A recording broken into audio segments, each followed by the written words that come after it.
Ya, pemirsa, hari ini 22 Juni 2021, Ibu Kota Jakarta genap berusia 494 tahun. Mengusung tema Jakarta Bangkit, diharapkan setelah hampir 1,5 tahun menghadapi pandemi COVID-19, Jakarta dapat berkolaborasi untuk kembali bangkit. Namun ironisnya, di perayaan ulang tahun kali ini, kado pahit justru harus dirasakan oleh warga Jakarta. Nah, berdasarkan data Satgas COVID-19, angka penambahan COVID di Jakarta sudah 2 hari ini tercatat 5.000 kasus. Pemprov DKI juga mencatat jumlah zona merah yang terus bertambah. Dan tidak hanya itu, di tengah akan dimulainya pembelajaran tatap muka pada tahun akademik 2021-2022, pemerintah Provinsi DKI harus menghadapi dilema. Misalnya berdasarkan Dinas Kesehatan Pemprov DKI Jakarta, jumlah anak DKI terpapar COVID juga di angka yang mengkhawatirkan. Pemprov mencatat ada 655 kasus COVID pada usia 6 tahun hingga 18 tahun dan 244 kasus ditemukan pada balita. Ya. Kemudian bagaimana strategi Pemprov DKI Jakarta untuk menghadapi pandemi COVID yang semakin mengkhawatirkan? Ya. Kita akan langsung berbincang dengan Gubernur DKI Jakarta, Bapak Anies Baswedan yang sudah bergabung bersama kami pada pagi hari ini. Selamat pagi, Pak Gubernur. Selamat pagi. Sehat ya, Pak ya? Alhamdulillah, baik, sehat. Baik, sebelumnya kita mengucapkan... Walaupun suasananya sedang dalam suasana pandemi yang masuk puncak nih. Baik, walaupun kondisi di tengah pandemi COVID-19 tidak ada perayaan untuk ulang tahun Jakarta, tapi kami ingin mengucapkan selamat ulang tahun Jakarta, Pak Anies, ke 494 tahun. Terima kasih, Bayu. Terima kasih. Baik. Nah, Pak Anies, kalau berkaca dari kita langsung ke COVID ya, Pak Anies. Ya. Apa yang sebenarnya terjadi sih Pak di DKI Jakarta ini Pak saat ini Pak? Ya, jadi kita selama 2 minggu ini mengalami kenaikan kasus COVID secara sangat signifikan, eksponensial. Bila awal tahun lalu kita mencapai puncak di bulan Februari, itu naiknya bertahap, pelan-pelan. Kalau sekarang eksponensial. Jadi misalnya awal sekitar tanggal 10 itu 1.000 kasus, habis itu bisa lompat 1.500, 2.000, 3.000, bahkan sekarang 5.000 kasus baru. Nah, ini diduga ada 2 faktor. Satu adalah varian baru yang proses penularan lebih cepat. Kemudian yang kedua adalah kembalinya arus mudik ketika mulai 1 Juni kita selesai menutup perbatasan dari pengetatan. Nah, ini yang kemudian sekarang kita sedang alami. Jadi langkah jangka pendek adalah menangani mereka yang menjadi orang yang terpapar lah. Ini penanganan jangka pendek. Jadi Anda bayangkan saja kalau ada 5.000 orang positif, kemudian ada di hari yang sama 3.000 orang sembuh, maka ada 2.000 penambahan kasus aktif. Nah, di Jakarta saat ini kita memiliki lebih dari 30.000 kasus aktif. Nah, penanganan ini paling mendasar. Nomor 1 adalah menyiapkan tempat isolasi secara terkendali. Kita siapkan tambahan rumah susun yang belum dipakai, itu ada kapasitas 2.500 dipakai. Yang kedua adalah peningkatan kapasitas rumah sakit untuk mereka yang berat atau kritis. Kemudian yang ketiga, ini yang lebih jangka panjang adalah pengetatan.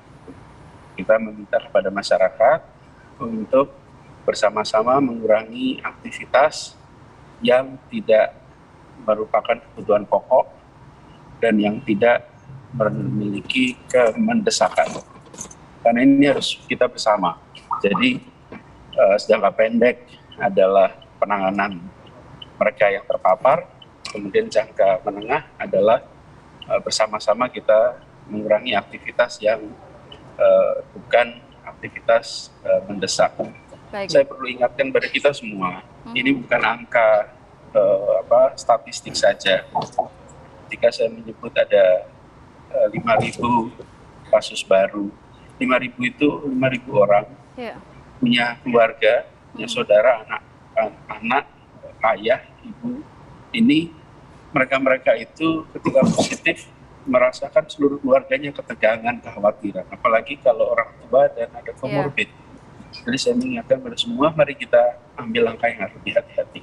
Baik, Pak Gubernur, tadi Anda katakan banyak upaya yang sudah dilakukan oleh Pemprov begitu ya, penambahan tempat isolasi, meningkatkan fasilitas kesehatan dan juga pengetatan mobilitas masyarakat. Desakan lockdown datang dari berbagai pihak, Pak Gubernur. Adakah arahan ke sana nantinya? Ya, jadi pertama soal kasus banyak. Kasus banyak itu karena di Jakarta ini kita transparan dengan data. Jakarta tidak pernah menutup-nutupi, Jakarta tidak pernah mengurangi. Kami dari awal pandemi selalu sampaikan apa adanya, dan kami melakukan testing dengan kapasitas yang amat tinggi. Separuh dari seluruh testing di Indonesia dikerjakan di Jakarta. Karena itulah kalau di Jakarta kasusnya terdeteksi awal. Tapi karena langkah seperti itu, maka tingkat kematian di Jakarta menjadi sangat rendah. Kami itu kematian di Jakarta 1,5%. Karena orang terdeteksi awal, jadi kalau orang punya komorbid atau berisiko, bisa ditangani cepat. Nah, jadi saya perlu garis bawahi ketika mendengar angka banyak, itu karena kami di Jakarta ini melakukan testing 11 kali lipat dari persyaratan minimum WHO. Jadi, tapi tujuannya untuk menyelamatkan, lebih baik ketahuan dan bisa ditangani daripada tidak ketahuan lalu mengalami perburukan dan akhirnya tidak bisa diselamatkan. Jadi kalau lihat angka tinggi itu adalah fakta di lapangan yang tidak ditutup-tutupi, yang karena kenapa kita harus menyampaikan pada publik apa adanya dan rakyat harus percaya pada pemerintah di DKI Jakarta bahwa kami melakukan semua yang kita bisa kerjakan, termasuk peningkatan kemampuan testing. Jadi kalau Anda lihat jumlah testing di seluruh Indonesia, separuh adalah testing yang dilakukan di Jakarta. Kemudian langkah pengetatan. Nah, pengetatan ini kemarin sudah diputuskan melalui surat keputusan Mendagri. Ada instruksi Mendagri yang ini mendasarkan kepada rapat teratas kemarin siang diumumkan oleh Pak Menko. Nah, kita semua saat ini berhadapan dengan pandemi bukan hanya di Jakarta. Ini berbeda dengan tahun lalu. Kalau tahun lalu, awal tahun, hanya Jakarta yang memiliki kasus. Karena itulah kemudian kebijakan-kebijakannya bisa dilakukan di wilayah Jakarta saja. Sekarang ini kejadiannya sudah merebak di berbagai kota. Karena itu penanganannya pun harus sinkron sebagai satu kesatuan. Nah, kami di DKI ini karena kita sekarang tidak lagi menggunakan PSBB tapi menggunakan PPKM, dan PPKM ini sudah diatur. Jadi kebijakan yang dilakukan adalah kebijakan yang harus inline dengan garis yang sudah ditetapkan oleh pemerintah. Jadi kita di Jakarta termasuk zona merah, karena itu di dalam kriteria zona merah, maka ada pembatasan-pembatasan yang harus dikerjakan. Misalnya kegiatan perkantoran itu hanya boleh 25%. Kemudian kegiatan belajar mengajar itu dilakukan 100% daring. Jadi di Jakarta kegiatan uji coba pembelajaran itu ditunda. Kemudian kegiatan non-kegiatan esensial itu bisa beroperasi. Esensial itu seperti farmasi, kemudian kebutuhan pangan, kemudian seperti transportasi, komunikasi. Jadi ada item-itemnya, pembatasan-pembatasannya yang sudah digariskan, dan ini yang kemudian menjadi rujukan kita di dalam membuat kebijakan untuk Kota Jakarta. Oke, nah Pak Anies kan itu kebijakan-kebijakan sudah ada. Semangatnya memang untuk mengurangi mobilitas masyarakat, mengurangi tingkat penyebaran COVID. Tapi lagi-lagi kan dibutuhkan pengawasan yang juga memiliki semangat sama di lapangan. Nah, dalam hal ini, dalam aspek ini, ada nggak effort yang lebih yang dilakukan oleh Pemprov DKI Jakarta untuk mengawasi apa-apa saja yang sudah digariskan bisa berjalan sesuai dengan rencananya? Ya, jadi di Jakarta ini ada 3,2 juta keluarga. 3,2 juta keluarga, kemudian ada ratusan ribu kegiatan usaha, ada puluhan ribu perkantoran, dan ada puluhan ribu warung, restoran, rumah makan.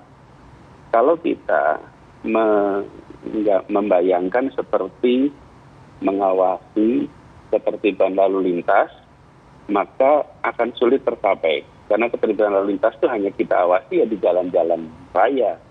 Tapi kalau ini adalah perilaku. Pada saat saya di dalam mobil, nggak mungkin pemerintah ngawasin saya pakai masker atau tidak. Di situ akan berdampak saya potensi tertular atau tidak. Ketika saya masuk ke ruang ATM, apakah saya lepas masker atau tidak. Jadi ya betul perlu pengawasan, dan ini kalau Anda lihat petugas kita itu betul-betul seperti tidak berhenti melakukan operasi. Siang, malam, pagi, sore, hujan, panas, mereka itu mengerjakan pengawasan. Bahkan denda di Jakarta ini sampai sudah lebih dari 6 miliar yang terkumpul dari pelanggaran-pelanggaran. Tapi tidak akan pernah bisa menandingi jumlah kegiatan masyarakat. Karena ini lain dengan ketertiban berlalu lintas yang bisa diawasi di jalan raya saja. Ini adalah kegiatan di rumah-rumah, di ruang meeting kantor.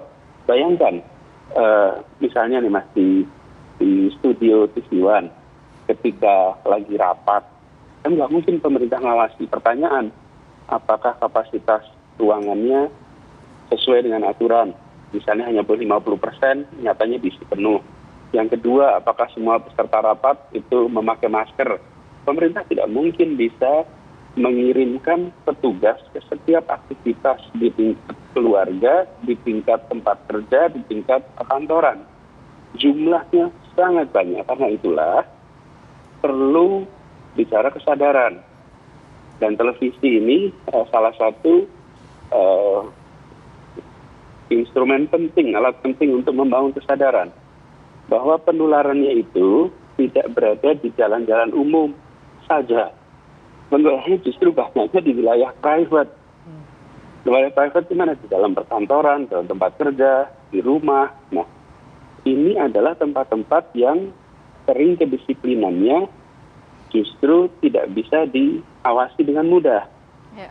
Restoran tentu saja, kafe tentu saja, karena salah satu masalah utama di restoran dan kafe bukan soal tempat duduknya saja yang lebih 50%, tapi semua orang yang ke restoran harus buka masker, karena makan dan masker itu nggak bisa digabung. Ya. Jadi kalau mau makan ya harus lepas masker, kalau pakai masker ya tidak bisa makan. Baik. Nah, atau minum.